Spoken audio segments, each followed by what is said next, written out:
Welcome to the Tech Egg. Don't get scrambled. Enjoy the video.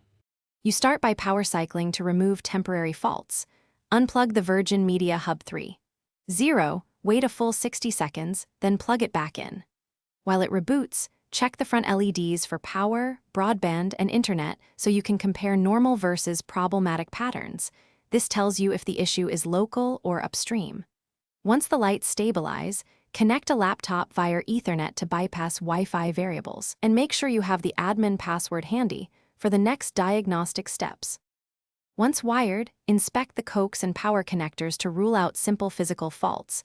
Loose or corroded fittings often cause intermittent drops. Next, log into 192, 168, 0, 1 and go to Diagnostics to read the connection status and event log so you can see noise, SNR, or reauthentication events. This explains why drops occur. Then run a wired speed test to check throughput, latency, and packet loss. If numbers are far below your plan, you now have evidence to escalate. If issues persist, perform a soft reboot from the admin UI. This preserves settings and often resolves glitches.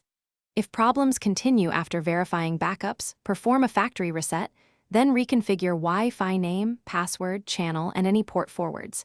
This clears corrupted configs that block service. Make sure to test again wired.